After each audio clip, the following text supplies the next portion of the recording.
Andy, my dude, have you heard of the magical website builder known as Squarespace? Ugh, not another Squarespace ad. I feel like every podcast is sponsored by them. Hey, don't knock it till you try it. Yes, okay, it is overhyped, but actually it lives up to the hype. Squarespace is like a website fairy godmother. With a click of a button, your site transforms into a beautiful masterpiece. A website fairy godmother? That sounds interesting. What makes it so magical? Well, for starters, those slick templates make anyone look like a professional web designer. Pick one, customize the colors and fonts to match your brand, and voila. Plus, the drag and drop fluid engine is so easy, your grandma could build a site on Squarespace. Well, she did knit me a lovely scarf last Christmas. Maybe website design is next. Exactly. And when you're ready to sell your Nana's handmade scarves online, Squarespace has built-in e-commerce. Add a store with one click. Get flexible payment options. Then watch those sales roll in. And when she wants to teach others her steezy scarf skills, Squarespace's new courses feature is just the ticket. Nana can set up her curriculum and enrollments and payments in a snap and become the next e-knitting influencer. Oh, wow, you really sold me with the grandma angle. Sign me up for that free trial. Just go to thenextreel.com/Squarespace and transform your site into a beautiful Squarespace masterpiece. Well, thanks, Pete. Even though it's overhyped, Squarespace actually sounds perfect for Nana's site's needs. Appreciate the warning on the ads, though. I'll brace myself next time I listen to a podcast. Anytime. Let me know if you need any help getting that site up and running.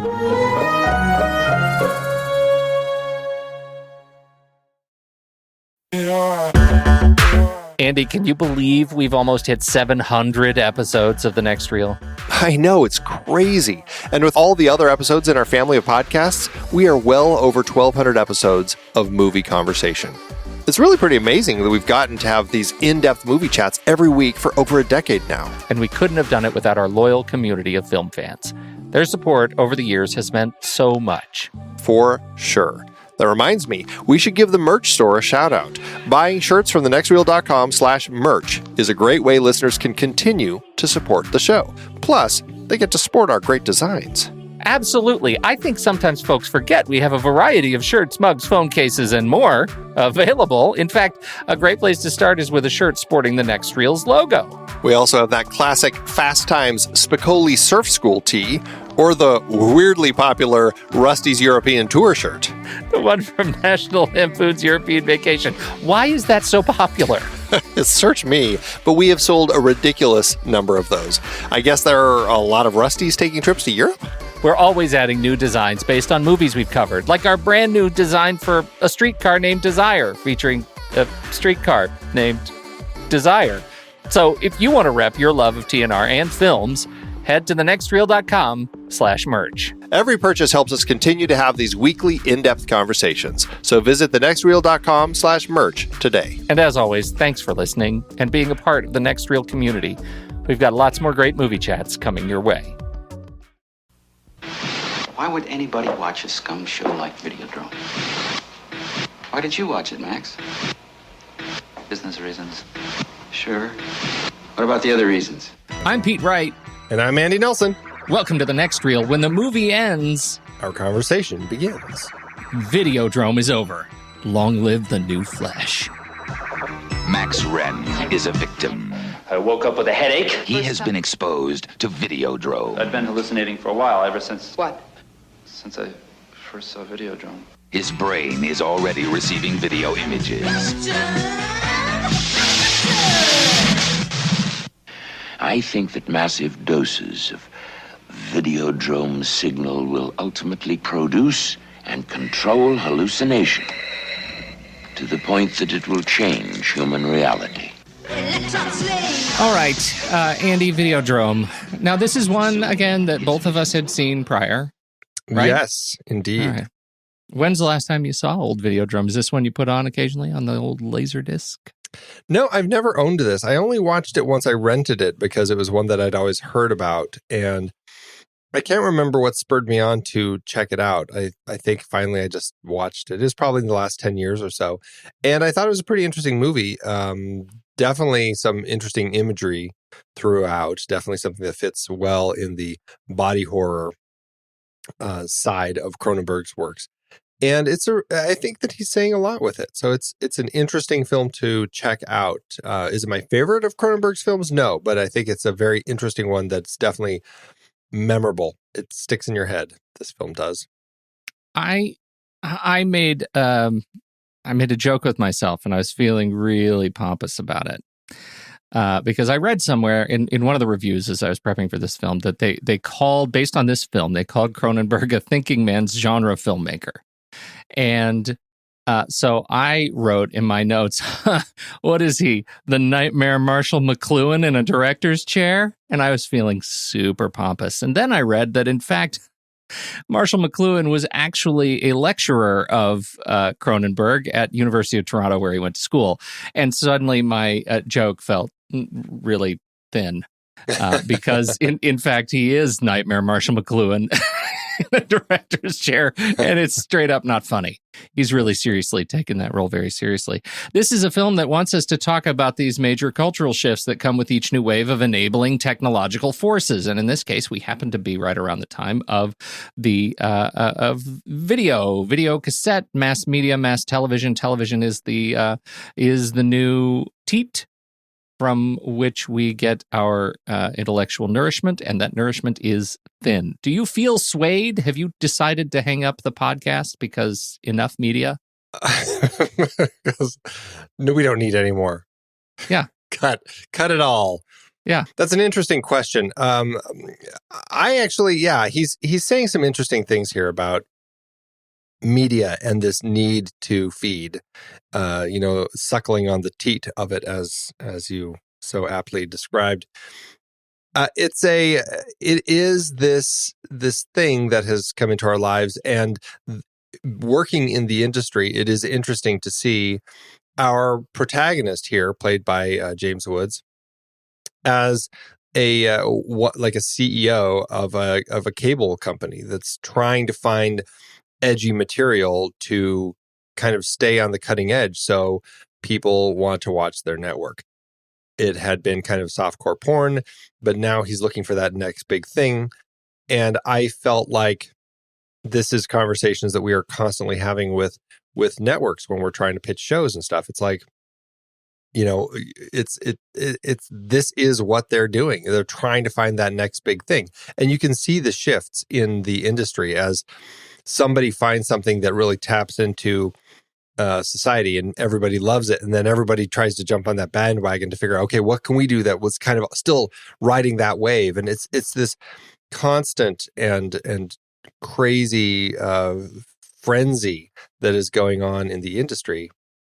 And that's on that side of it, not even touching yet on the viewer and what viewers get out of all of this and how it affects us. And the whole idea of violence on screen, and does, when you're watching violence, is it affecting you? And this is an age-old story that we've heard about, you're watching violent Bugs Bunny cartoons, you're going to grow up with violent thoughts. And it's this element that Cronenberg is really exploring here that I think is really fascinating. And I like a lot of these things that he's pushing here.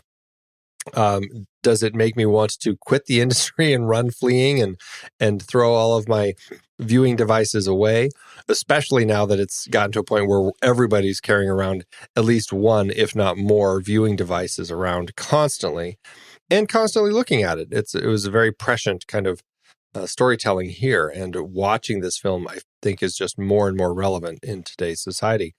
So I found it to be a fascinating look at all of this, and I think Cronenberg is, he is smart. And yes, the thinking man's genre filmmaker. Yeah, I would agree with that. He's definitely putting a lot of thought into stories like this. To your point specifically, I wonder if this movie would have been as interesting a technical exploration had we been watching it in 1983 and not today, with the ability and the gift of hindsight, noting just how much he got right. I found it really interesting as the movie opens, and we have his video wake-up call, right, nudging him to consciousness, and that's his aid, effectively his, I don't know, his Alexa, who is waking him up. And in this case, she's a staff member, and she's recorded this bespoke wake up call for him on video. But, like I have my bedside speaker wake me up with the news in the morning. And I found that experience watching this movie and having that happen jarringly prescient. Like that was, I had forgotten just how much he'd gotten right. And right now, these things that he is discovering or that he has sort of originated in this, modest budget Canadian horror flick are, sitting on my bedside table. I thought that's fascinating, a little bit scary. The Institution, we've talked a lot about The Institution over our exploration of early Cronenberg films. The Institution is represented by the medical establishment. He clearly has some issues with the medical industrial complex. We had plastic surgery. We had the Institution, the self-contained ship of sexual predators. And now we have the Institution, and it's a little bit bifurcated to my eye. One, we still have a megalomaniacal company, Spectacular Optical, the glasses company, which is a front to a weapons manufacturer.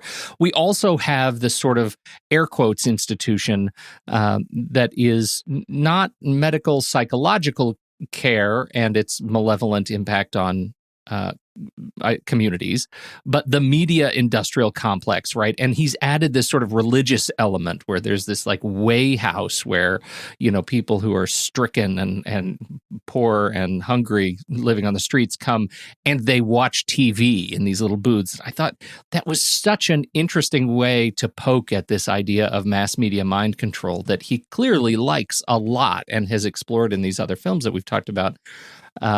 How did all of this kind of hit you when you look at this as in terms of Cronenberg's big institutional question? Well, I think you said all of that pretty well. Like he clearly has some things to say about these different elements.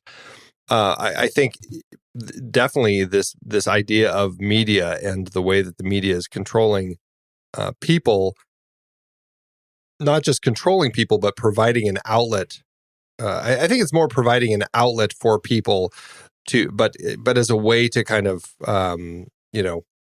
placate you, I guess, or just to kind of to numb you. And that's what I found so interesting about the kind of the Salvation Army style place that people were going to, which was such an interesting element to have in this film. You had people going in and just going into booths to watch TV. I think that said a lot because, some of I don't know if Salvation Army is the best example, but maybe, but really it's like these food shelter places that draw these homeless people in. But part of coming in is we're going to preach the word to you. And it's kind of taking an angle where we'll help you, but you're going to get our message. And taking that and putting it into this world where it's this Marshall McLuhan character that we have in Brian Oblivion, who is kind of the preacher here. And, he's kind of preaching this whole idea of the medium as the message and all this sort of stuff. And these people are absorbing that. And I think... Oh, I got another one. Marshall McHeadroom. Okay, I'm sorry. It was too good. I couldn't pass it up. Marshall McHeadroom. Go ahead. There you go. It's funny. Anyway, that was the end of my point. Whatever. I'm sorry. I was too much. Andy, it was like I had to say it immediately. Okay. Well, so can we talk about Oblivion? I think you were about to go on a roll about McHeadroom, and I think it's important that we uncover this guy because he is. I was fascinated by the whole mechanic of his experience in this movie. Well, I mean, and it is this media character who's speaking about the nature of media and, the role it has in our lives. And the fact that he is never seen in the film when he's not on a screen. And I just think that was a really interesting way to play this character. What an interesting idea to kind of bring that in. And then to have Nikki kind of basically take on and assume that mantle as the film progresses and become this character that Max sees kind of in these hallucinations as the new representation of Oblivion. I thought that was a really interesting kind of way to view all of that. Oblivion is dead. If we're looking at narrative time, he's been dead for some time, right? Correct. What'd they say? A year or something like that? He's been dead a long time. He has recorded himself doing these video monologues, thousands and thousands of them, enough so that they can send a tape to a televised interview show, and it appears my sense was that was earlier, because was it? I don't know. I didn't know what the point he was making there, because it kind of felt like, oh my gosh, maybe he's recorded so many tapes that he's actually 10,000 monkeys with 10,000 typewriters. Like he has literally said everything. He's anticipated every possible question. I just felt like there was there had to be a time jump in the way that I saw the film, because you have it seemed pretty clear that Max and Nikki were not a thing when they were on that show, but it seemed like that was their meet cute, basically, as he kind of comments on her red dress and why is she wearing it and all this stuff, if not to be seductive. And then the very, like a scene later, a couple scenes later, they are a thing, and they're, sleeping together, and he's going to her office to get her and stuff. It just felt like there had to be a gap in time, like something shifted there. So I felt like there's a possibility that the first part happens while Oblivion is alive, and then all of the other stuff is happening while he's dead. But even that doesn't make sense, because we see him get killed on camera, but then he has another message later. And so I think that there's a point where Oblivion, we're not actually seeing, it's all these hallucinations. Because when we do see the one where he's talking directly to Max, that's the tape where it's a living tape. It's kind of pulsing and everything. And so I think a lot of this is hallucinations that Max has that have been induced because he started watching Videodrome. Okay. Well, that's all very confusing. And it leads to the next thing on my list, which is the power of hallucinations in the film, and using it as sort of a narrative propellant. And I think this is an important one, because this movie, it's trouncing on the not so fine line of losing control of the hallucination as a narrative point, to the point where it could become a detriment to the film. And a number of the reviews that I've read, certainly the popular reviews, like jumping from Rotten Tomatoes, have said, the movie is just too confusing for its own good. Once you get over the fact that it's a movie that really trucks in sex and violence and snuff and all of the stuff that is kind of the dressing of the film, it's just too damn confusing for its own good. And so if, I wonder how well the film makes its points when the use of hallucinations become a challenge, beyond the acceptance of the viewer. Well, and that's an interesting point, because for me, it's far from a perfect film. I think there definitely are some issues with it. It's interesting, because there is that element of hallucinatory storytelling when it is a very subjective journey that you go on with the protagonist, who is having hallucinations, and you, just like him, are having a hard time determining, is this a hallucination that we're watching right now, or is this real life? Where is that line? And what is this? And what is the message that I'm receiving about this? I do feel like it's a really interesting journey that we go on with Max as he goes down this road to kind of, it's almost a road of madness as he kind of takes on this idea of the new flesh, and what does that mean?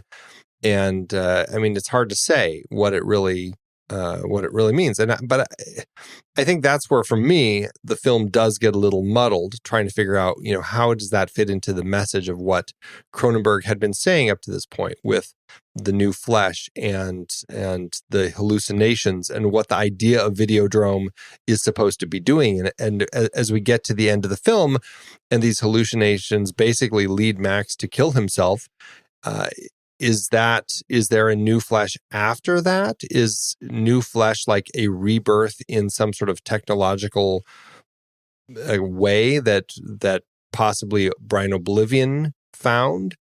Or is it just like kind of a journey of madness, and he gets there, long live the new Flesh, kills himself, and really that's the end. And you know, the new Flesh is basically death.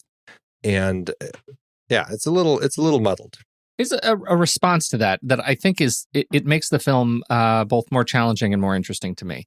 And this is a discussion of the original ending of the film when Cronenberg was asked, you know, talking about how he was originally planning to end the film. He says, after the suicide, how the film ends, naturally says, long live the new Flesh. Max does, and he shoots himself in the head. After the suicide, Max ends up in the Videodrome set with Nikki, hugging and kissing and neat stuff like that. A happy ending? Well, it's my version of a happy ending. Boy meets girl on the Videodrome set with a clay wall maybe covered in blood, but I'm not sure. Freudian rebirth imagery, pure and simple. But then he says he canned the epilogue because he didn't like the allusion to the afterlife. He didn't want the audience to think that these characters ended up in any sort of afterlife because, as an atheist, he does not believe one exists. And that, to me, like, I would have been right with you that perhaps there is some sort of afterlife, that there is some sort of experience beyond, that this is the sort of the merge of human and technological life. Like, this is a precursor to you know, what was that other Orphan Black? This is a precursor to Orphan Black, another whack job Canadian story. Awesome. And yet, it just reads like more of an interesting journey of potential warning signs and lessons on our relationship with technology that ultimately, in this version, leads in madness. I'm certainly glad that he did not go with the other endings that he had, because even he kind of acknowledged the way that he had described it with the different effects and everything. It was going to end up being a little sillier. This is I think, a little more of an ambiguous ending. You don't really know where it goes, and maybe that's for the best. You know, I don't think we need it spelled out, and that's why I like some of these Cronenberg films, because we're not given a straight answer as to what does that really mean. Is there a rebirth? Is it just he's dead? I don't know, but I think everybody can kind of take what they want out of it, and that's not really where my problem lies with the film. How about the sex and the snuffy stuff? I mean, I think it fits. And that's, I think, the key of the film is, and that's what I was saying earlier, that I find so interesting about where we're going with entertainment, and the idea that, you know, people are always trying to find the next thing that is going to push and titillate and kind of draw people in. And in this world that we're watching in Videodrome here, it's gotten to this point where the next thing that this head of this cable company latches onto is basically snuff films. And I mean, it's just, there's no story. It's just straight up snuff. And it's kind of an interesting and shocking kind of message that Cronenberg is saying here, is like, this is where this road will go. And I feel like he's both criticizing and, like, the whole message about how, you know, you watch violence and you become violence. You're numb to it. It doesn't mean anything to you anymore. And I feel like it's making a comment on it, but also I think it's interestingly making a comment in both directions. The fact that Max is, I mean, he really is numb. He's watching this stuff and doesn't get any sense of it one way or the other, whether it's the sex, the violence, whatever it is. I think it's also saying, you watch that stuff, but there's a level of that's just entertainment, because in his own life with Nikki, we see that just because he's watching that stuff doesn't mean he is kind of that person. And Nikki pushes him to kind of become that person. You know, she's burning herself and wants him to kind of start this whole S&M relationship that they end up having, but he wasn't by nature that. And so it was an interesting thing to kind of see that kind of shift happen with him. And that it was, and he wasn't by nature that, and was surprised when he learned that those films were real, that they weren't staged. Right. And she was an advocate for purity and a public figure in the face of just having cleaner relationships. She was some sort of I didn't get self-help sort of. Yeah, I didn't get a good enough sense of the kind of like self-help work that she did. We hear just a little snip of her. We see just a little bit of her on the radio in the booth, and she's trying to get somebody to call a self-help line. And then she goes home, and turns out she is the driving force of their sadomasochistic relationship and their kind of journey together. And she's the one who wants to go audition for the Videodrome team. Right. That's an interesting sort of context shift that we have here, that he puts her, this woman who is the public face of innocence in the film, as the driving force of the darkness of the film. Yeah, it was a really interesting angle to kind of put us there with her, and just kind of see this road that they start exploring. And it's just like, I guess this is how S&M relationships start working. It's like, pierce my ears while we have sex. It's something simple like that. And it just goes down. Next thing, whip my TV. And yeah. God, you've gotten to chapter 6. Whip my TV.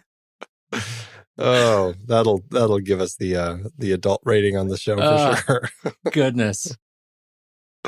So it's a really interesting way that the story kind of unfolds, and the way that really we are watching this character go deeper and deeper down this rabbit hole. I mean, it's a dark world that he kind of ends up in as the story grows and comes to its big climactic moments. We have a character here, well, first of all, leadership behind Spectacular Optical and Brian Oblivion to some extent. These are individuals who want to use this technology as a way to spread kind of their mind control message or their message, and then eventually use as a way to control minds. It sniffs suspiciously of Shivers.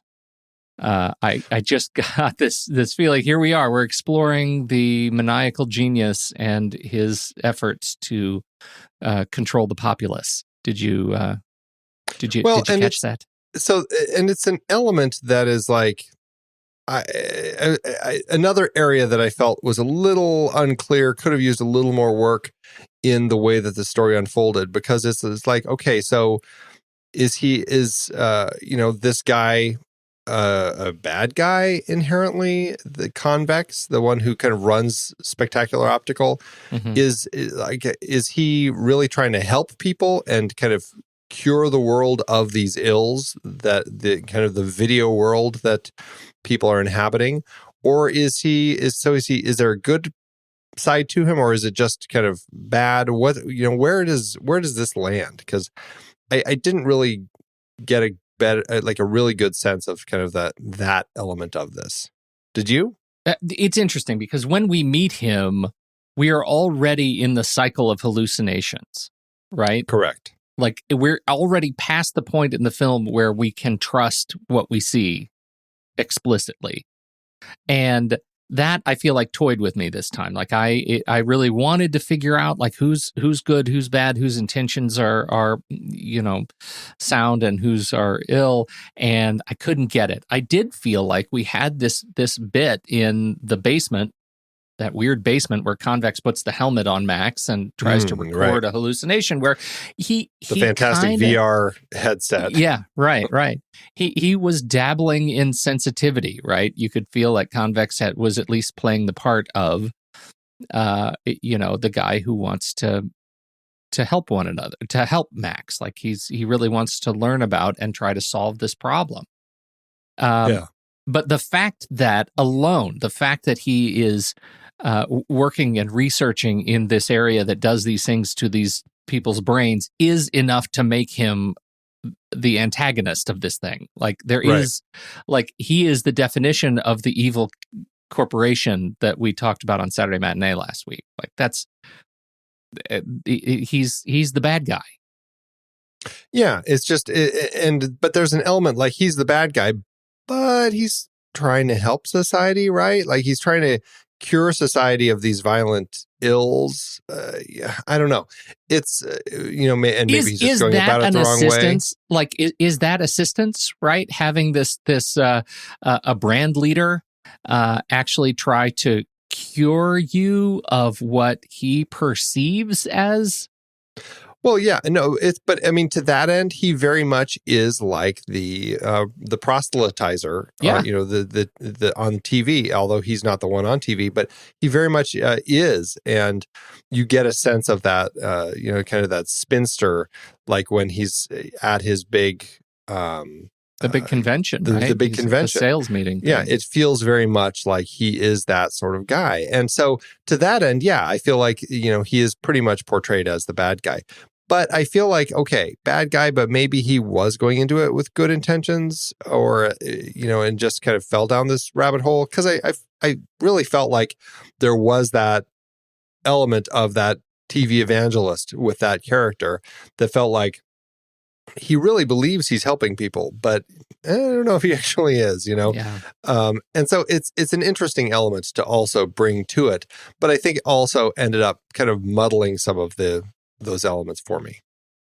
Well, it's an interesting sort of tapestry of characters that we have with between Max and Bianca and Nikki, and we have this other character we haven't even mentioned, Harlan, who is kind of the double agent, right? He started as an aide to Max in the TV station and kind of a hacker guy who's like intercepting signals of rogue broadcasts, and it turns out he was working for Spectacular Optical all along, and so we have this double agent character. All of these characters are, I think, when we look at Cronenberg's maturing as a filmmaker now, all of these characters strike me as more complex and more interesting than prior films. And I'm some of it I know is looking at, has to do with an actor like James Woods, who is just sort of the frenetic energy of this character. Who is, and I'm not a great fan of James Woods as a public persona, but my goodness, I thought he was terrific in this film, and I think representing the complexities of Max Wren, I think he did a fantastic job. Same thing with Sonia Smits and Debbie Harry as Nikki Brand. Like, I really enjoyed the sort of universe they created of complex human darkness. If you get into the universe of human darkness, they did a good job for me. I don't know. I'm surprised that I didn't know maybe that you had an issue with James Woods in kind of just in a general sense. I generally really enjoy James Woods, and I as I watched this, I'm like, this is the sort of role that I really enjoy James Woods in, because it just feels like so right up his alley. And without knowing the guy or anything, but it feels like this is the sort of character that James Woods just really excels at, kind of that sleazy car salesman sort of character, who's just kind of a little edgy and kind of pushy. And I just felt like that it worked really well in context of him. And I really enjoyed watching him as he kind of went down this dark rabbit hole. I thought he did a great job in it. And, and just all of these people, yeah, I mean, it's a strong cast. For me, I think that it really did boil down to the pairing of James Woods and Debbie Harry as kind of our key pair of kind of the protagonist and the girl. But everyone I thought did a really great job in this film. Somebody you didn't mention was Lynn Gorman, who plays Masha, the other kind of the producer who's kind of creating these what looked like really terrible, just kind of, I don't know, Roman, like softcore porn things. Yeah. Like it was kind of ancient era pornography. Yeah, it's such odd films, but she becomes a really interesting character. And I really enjoyed she's like looking for work and she's just hungry. And so she's like, yeah, I'll look into it for you. And she kind of is the one who he taps to find out more about Videodrome, and they kind of go down this road. And I don't know, I found her character really interesting, especially because she ends up being the one who, when he's whipping the TV, it becomes her image that he's whipping on it. And then he wakes up to find her dead in the bed next to him. And so I don't know. I found all of that really interesting, the way that it was constructed, and done by, I thought, great actors all around. Yeah, I absolutely, I think so. I think it was. This is one of those where you can again feel Cronenberg and his casting, his ability to draw a great cast. I think I think it is a mark of him maturing as a filmmaker. I really weird. I really liked it. This film has been sitting not so great in my ranked movies for some time now, and it's kind of a delight to come back at it and look at it and actually like it more. Yeah, I think that's exactly where I was. I feel like when I watched it the first time, I just don't think I was ready for it. Mm-hmm. It was a film that it's an intense film to look at, and I watched it. I'm like, okay, that's really interesting. I don't know if I want to watch that again because it's a lot to take in. And so I am kind of glad we're doing this series, and it pushed me to watch this because it is an art. It's a film that has art to it. There's a lot of thought to it. There's a lot to chew on as you watch it and explore. And is it perfect? No, but I think that there's enough here that it's a film that I feel like I could come back to, and every time I could find another little element to kind of latch onto that gives me a whole new thing to think about. Cronenberg worked with a number of his regular cronies, as we've discussed in past episodes. It's becoming a thing now. He's got his team and is going to stick with them, and it's a good thing. It's a good thing that he's finding people to work with. On this film, Leslie Carlson is in this one. Leslie Carlson is going to pop up as an actor in several later films where Leslie played Convex. He is going to be in two films that we aren't discussing in this series, but that we have discussed in other series. He's in The Dead Zone and The Fly. Howard Shore does the music for this. Mark Irwin is the DP on this. Same editor, same production designer. It still is very much a lot of the same team that we have here. But specifically, we should talk about the effects and the great effects work that we get in this film. Observation before we start, because I want to hear everything that you have to say about the effects. This movie comes out in an era of video cassettes, and I was stunned by how quickly I was able to just buy it. Because the first time I saw a video cassette and you handed over the big puffy case of the cassettes in a stack, I was like, oh, look, it's like a history. It's an old timey movie. This is amazing. And I was in it. Now, I'm sure that part of that is because I also, cut my teeth editing on tape in the newsroom. And so it was very familiar, but it just didn't strike me as dated. The way they handled tossing around all these tapes and making them feel like they were so part of this advanced technological Wonderdrome, I bought it. And that was a major surprise for me. Well, and that's, I will be really curious as time progresses to see how a film like this holds up to audiences that never grew up in this era, that never touched a cassette or even know like what this film is referencing. They're not going to have that same reference point.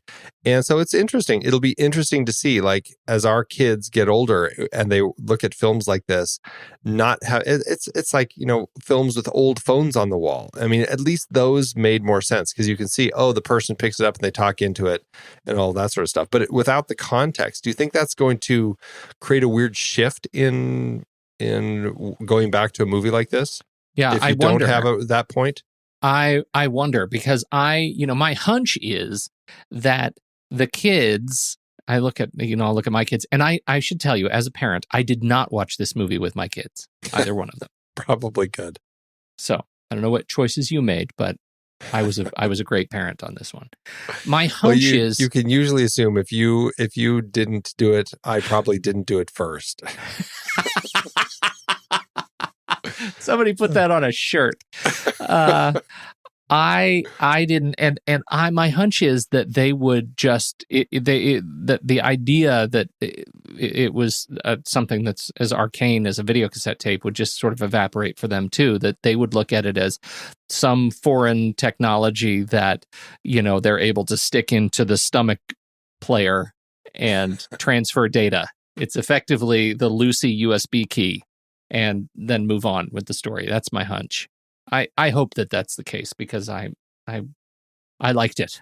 But think what we can tell our great grandchildren one day when we show them this movie. Oh, back in my day, we all had video players in our bellies. That's right. That's right. We had some great special makeup effects from the one and only Rick Baker. It really is. This is the era, a great era of these great, effects that people were kind of creating on set. And I mean, just from the videotape that's like kind of breathing and pulsing to the TV that kind of turns into this sexual being that James Woods kind of immerses himself into, to kind of the insane and horrifying murder of Barry Convex and kind of what happens with him. There is so much interesting stuff going on with these effects and the way that they designed them, especially the TV set and the way that they kind of used a giant dental dam for the screen and then rear projected onto it so that James Woods could kind of fondle it and kind of put himself into it. Really clever stuff that they did here. I love seeing the way that Rick Baker and his team took what David Cronenberg's visions were and were able to kind of bring these things to life. There were a couple that struck me in a way that I couldn't quite figure out what they were doing in the era that they were doing it. I know that he had a prosthetic arm, obviously, in many sections. There are many sequences when he had his hand in his own stomach, when he had the gun and he would put it in his stomach. And then there was a sequence that looked like it looked like some sort of a composite. Did you notice the sequence where he's on his couch and it's a wider shot and he's like he stands up and he's like kind of moving around and it looks like he's doing something where his arm is somehow composited. I couldn't figure out what their intention was that they couldn't get with the prosthetic, that they had to do some other trickery. No, it was all prosthetics. So what happened was, this is after, so he is hallucinating and he sees this kind of vaginal video player hole in his belly, and he's holding a gun and he puts his gun into it, and then he stands up while his arm is still in his stomach. When he's on the couch, I mean, that's just the old trick of, James Woods is standing and then it's a dummy in front of him that he's doing all of this with. Right. When he stands, though, what Rick Baker did is he created basically another whole side and arm of James Woods. And the other arm was kind of in front of his arm, and the arm went into kind of this fake belly that was in front of his belly. And James Woods his body was basically turned slightly to the side so that when the camera was at just the right angle, his body and this fake front that was the fake arm and the fake stomach were blocking his other arm that he held behind him. And so what happened, though, is the length of time that it was on James Woods, I believe what was going on is it just kind of, it made it shrink a little bit. And so the arm ends up looking a lot more shriveled than it originally had. Mm-hmm. And so it looks a little wobbly, but it's still a little brown. It's like... and it's shadowed. I mean, I think they purposely lit it dark anyway, just to kind of hide some of that with the effect. But it's it was a tricky thing to do, and I think that it would have worked had they shot it probably at the exact right time when it was ready. Unfortunately, they didn't, and so it ended up looking a little haggard, I guess we'll say. That's a great word. Wilted, even. That's even a better word. It's a very cool sequence, and it is. I mean, it's kind of mind blowing that they figured it out, right? Figured out how to actually make it compelling, and that it lives up even as well as it does. Other fantastic, any other sort of highlight sequences of effects that really struck you? I think they did some amazing makeup effects, like wiring the gun into his hand as it started to become part of him. That was cool. I was just going to bring up as my last one was the fantastic TV explosion at the end when it blows up and you have just a giant eruption of guts and everything that spills all over the set. Much like our story that we had from our Day of the Dead episode, this was a similar one where they actually went to a slaughterhouse and they got a bunch of pig guts. And they basically they used these pig guts on set, and they said it smelled so bad, people are having a hard time breathing and everything. And then they had to kind of, it took forever to get this effect to work right. And so they just were, it's just, explosion after explosion of guts. And it was just incredibly stinky and disgusting. Well, I don't care for that story. I do not care for it. And on top of that, they were racing against the clock, trying to finish before Christmas. And so, it's like, because again, why? There's going to be a run on pig guts? No. But they're trying to finish before the holidays. And so it's just one of those things that the last thing they're doing is this horrible explosion of pig guts. And it's like, basically midnight on the 23rd of December, so it's like a great way to kick off the holidays is blowing pig guts everywhere. Oh, God. Oh, it's rough. Apparently, speaking of that sequence, I just noted that it was actually Woods himself that had the idea for shooting himself in the head in the end. That they probably was just like, I'm ready to shoot myself in the head. Let's just get a move on it. And Cronenberg's like, great idea. Good idea. Let's do that. Very cool. So I guess one more shout out to Robert Rouveroy, who did all the video effects in this movie. You got to shout out the guy who does the video effects in a movie like Videodrome. Oh, yes. Because there's so many tapes. Wow. Yes. What'd you think of the music? Can we wrap up the music?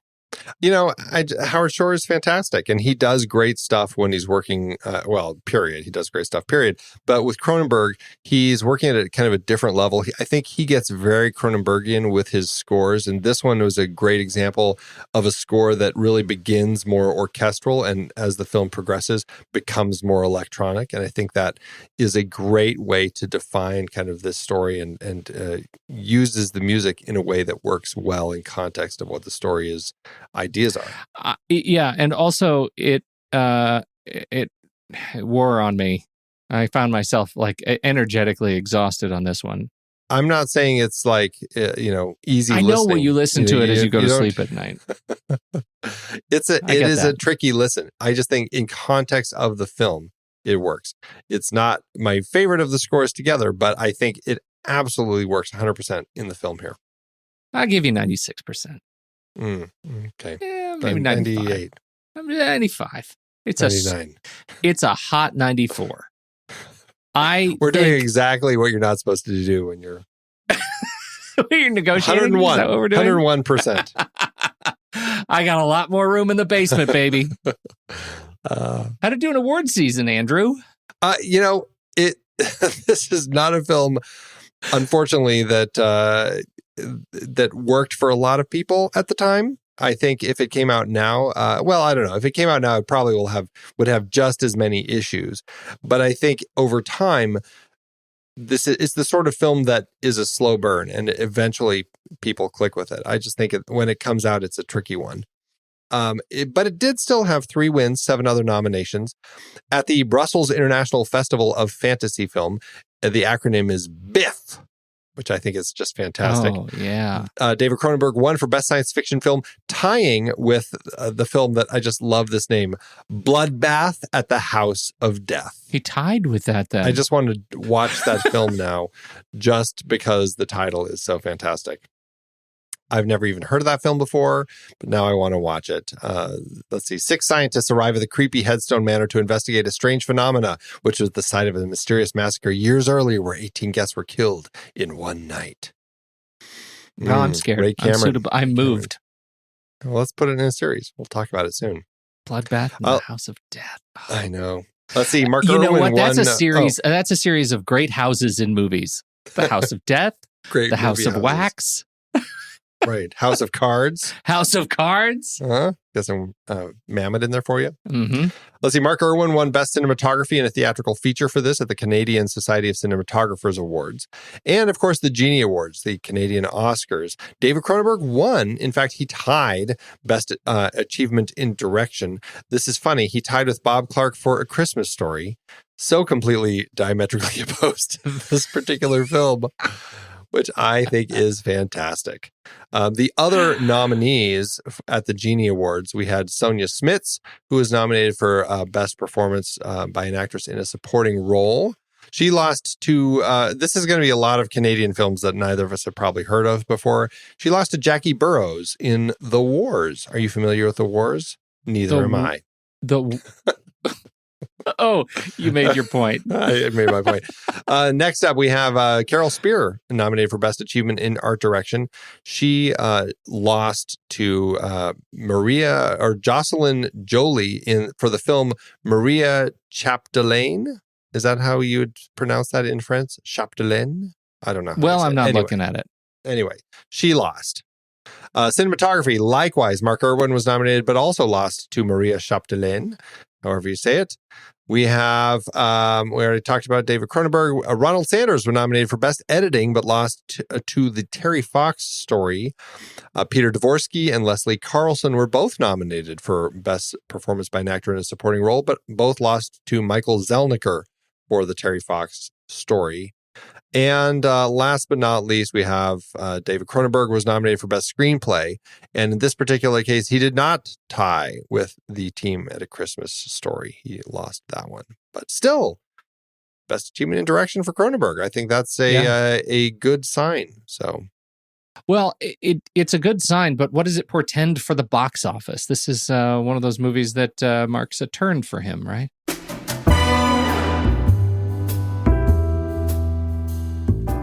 Cronenberg, again, he did have a bigger budget. I mean, his budgets keep going up. He was working with almost $6 million for this one, or $15.3 million in today's dollars. Videodrome was released February 4th, 1983, opposite The Entity, a supernatural horror, and Without a Trace, a missing child thriller. With such a busy weekend for this type of film, and perhaps because it was a bit too Cronenberg for audiences, Videodrome never found its audience in theaters, only earning back $2.1 million, or $5.5 million in today's dollars. That puts the film firmly in the red, landing it with an adjusted loss per finished minute of 110,000. Perhaps it is little wonder that Cronenberg would work as director for hire on 2 Hollywood horror films, Christine and the Fly, before returning to his more personal style. Yeah, that's what I was thinking. I mean, because he'd been getting more money per film over the course of our, discussions of him. And we didn't even mention this film, Universal ended up coming on board as its distributor. I mean, he had kind of hit this point where big studios were now actually wanting to work with him and distribute his stuff. And in this particular case, it just did not work. Well, I'll tell you, I had a much better time than I expected to have with this movie this time around. And I almost feel like its reputation has outgrown its experience. You talk to somebody about Videodrome, and it's it's similar to the message that we had in The Brood, which is everybody remembers the exploding head and, oh my God, it's so gory. But the film itself does not live up to or sustain that level of horror. It's much more suspenseful than it is disgusting. And I find this film is similar, right? I mean, there are makeup effects that you can kind of get over. The grossest stuff is the stuff that you have too easily begin to moralize, right? The good or bad of the stuff that you're seeing on screen. But as a film, it didn't strike me as overly horrifying. And I stand surprised by that. I found myself much more intrigued by the messages than turned off by the substance.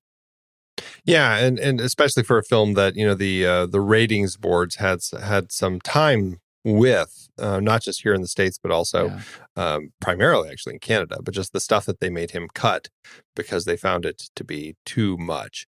I think it's pushing boundaries, definitely in this particular case, more along the sexual lines, or at least the lines dealing with sexual relations, whether it's, you know, in an S&M capacity or torture capacity or regular capacity. Mm-hmm. I think he's definitely pushing boundaries and doing interesting things. And I, too, ended up getting a lot more out of it this go around. I found it to be a really compelling watch. And it's one that I think I would put on down the road because I think there's a lot to unpack with this one. Well, you know, I think in particular, I can see myself putting this one on with someone else who I would be interested in talking about it with.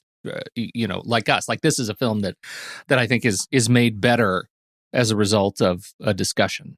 And it's not a film I'm going to just sit in the dark and watch alone. But I don't know. Maybe I'll work up to that. You want to you know, have pie afterward and chat about. Pie? Are you making a joke?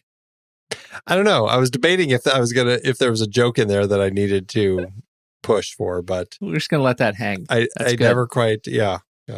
Leave it there. I think then by now we should head over to Flickchart and rank it. Let's see how it does. Let's do it. Head over to flickchart.com/thenextreel. You'll see all the movies that we've talked about on this very show. If you swipe over in your show notes or up or sideways or down, however you get to your show notes, and tap the word Flickchart, it should take you, if the systems are go, it should take you straight over to this film in the Flickchart database where you can add it to your list and see how it stacks up to ours. First up, we have Videodrome or Ridley Scott's Robin Hood.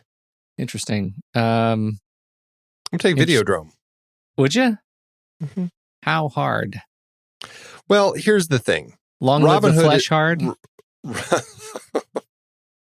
Robin Hood I found it to be a pretty fun and entertaining movie. You know, it did some interesting new things with the Robin Hood myth, but I don't know how much I feel about, you know, wanting to jump out and rewatch it. Whereas this one, I feel like, you know, there's interesting things that I could always be unpacking with this one. It's a harder watch. It's more challenging, but sometimes that is still a better thing. So I'm going to go with Videodrome. The case I hear you making is that you are manipulating the vote because you feel like Videodrome belongs in the top half. That's what I heard you say. No, I didn't. I wasn't. But yes, I do. And on that was not that my point, intention. Andy, since you said it, I agree. Let's do Videodrome. Now that you've said that's okay. Okay. Oh boy. All right, Videodrome or Raise the Red Lantern. I got to go yes. Zhang Yimou here. Yeah, Zhang Yimou. Raise the Red Lantern. Mm-hmm. Videodrome or Mother. Bong Joon-ho. Yeah. I'll take Mother as well. Videodrome or Thank You for Smoking. Thank You for Smoking. Thank You for Smoking. Videodrome or Creepshow. Ooh, I got to go Creepshow. Creepshow. Videodrome or Mad Max. I think you're going to say Videodrome. I'm going to say Mad Max. I think I'm going to say Mad Max. And so you can go ahead and jump on the bandwagon then. Okay. Videodrome or Star Trek Beyond. That has come up a lot lately. I'm going to say Star Trek Beyond. Yeah, me too. Videodrome or The Lion in Winter. Say Videodrome. I'll say Lion in Winter. Okay, let's do it. All right, let's do it. 1, 2, 3. Scissors. Rock. Scissors. Oh. I'm just going to keep going with my broken scissors. All right, Videodrome takes it. Videodrome or The Girl with the Dragon Tattoo. This is the one with, which one is it? It is, the poster, the names are so tiny and there's no image. It is Numi, the Numi version. I absolutely Numi. Yeah, Girl with the Dragon Tattoo. Well, that puts Videodrome at spot 210 on our chart. 210 out of 424, which is about a 50%. Look at that. All right. So you, I trust, have re-ranked Videodrome in your own I chart? have. Where did it end up for you now? It landed in spot 1041 out of 4221, so about a 75%, a lot higher than it had been. I think it was closer to a 30%. Wow. Mine was a 1 star for years. Are you ready to have your mind blown? I am. You are mind blown emoji. Out of 1,413 movies, this one shows up at 242. That's an 83%. Wow. Yeah, I know. Amazing. What's amazing, most amazing is that how many movies? 1,043? 1,413. 1,413. And this for me was spot 1,041. And it was a 75%. So. I'm working on it, man. Slowly but surely. Working on it. I know. I appreciate hard. that. It's so Flickchart hard. appreciates that. I wish it were a little faster. Flickchart. Oh, it drives me crazy. Chart 2.0. Come on, baby. All right. Well, if I were to go by the algorithm, the Flickchart algorithm over at letterboxd.com/the next reel, this should be a 4-star film for me. Over there, I'm hedging that. I feel like it's almost earned it 4 stars, but I just can't get there. When the hallucinations start to betray the narrative, it just sort of falls off the rails. In spite of all the interesting questions that are going on, I just can't truck all the way through the movie to the end. So I think I'm going to raise this to a 3-star and feel pretty good about it. 3-star. Well, for me, it is 3.5. I do find there to be a lot of interesting things the film is unpacking, but I also really struggled with some of those, the hallucinations and the messaging and everything that gets muddled. But still, 3.5. I think it's, it's above average. It's a really fascinating film to watch, and definitely give it a heart. I will, weirdly, I'll give it a heart. Yeah. Yeah. All right. Awesome. But the heart I'm giving it is in the shape of a TV. The heart I'm giving tiny it TV is in the shape of eviscera spread out on the floor. Where do we go from here? Well, since we have already talked about Cronenberg's next 2 films on the show, as I alluded earlier, we've already talked about The Dead Zone in our adaptations of Stephen King series, and we talked about The Fly in some series that I still can't remember. I should know. It was listener's choice. Oh, Matthew Medrano.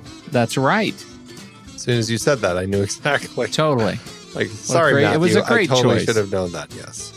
Anyway, those 2 films we are not discussing again. We are jumping past them to his last film of the 80s. We will be ending this series with Dead Ringers, the twin gynecologist film. I saw that movie with my mom. Wow. In the theater. So I want you to think about that as you watch it. What's a gynecologist, Mom? It wasn't 7. I just want to pretend that you still were asking her questions like that when you go to movies. For crying out loud. Oh, dear. Yes, it will be an interesting one to explore, which we'll do next week. So until then, when the movie ends, our conversation begins.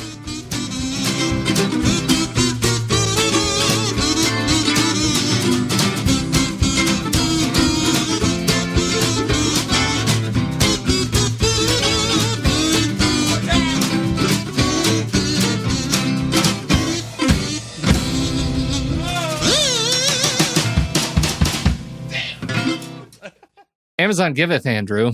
As Amazon always doeth.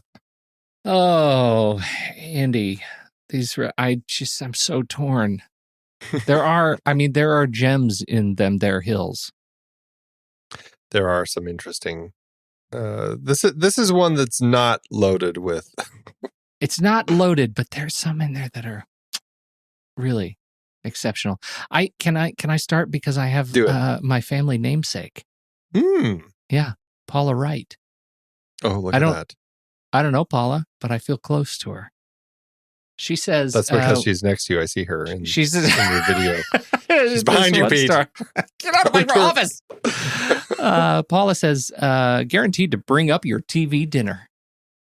In the event of an emergency when watching this film, your empty popcorn bucket makes a useful vomitory aid. Your couch cushion can be used as a flotation device when the bucket overflows to drift yourself out of the living room and as far away from the telly as you can possibly get. you'll be sick to your stomach for sure, knowing you've wasted good money on bile such as this. So I like that one because of its nuance, because she actually was able to write a review that's almost as disgusting an image as many of the images in the movie. So I just wanted to congratulate Paula. Well done. I'm torn if she works for the flight industry. Or maybe that was just, yeah. Well, it's just well put together. Like she clearly travels a lot or works in the industry. Or she works for the TV dinner industry, because clearly that industry is needing a boost. And this is the way to do it. Do you think that's her job? She's terrible at it. If that's the case. What's yours? She could have just said to bring up your dinner, but she specifically said your TV dinner. No, that's true. That's advertising. That's right.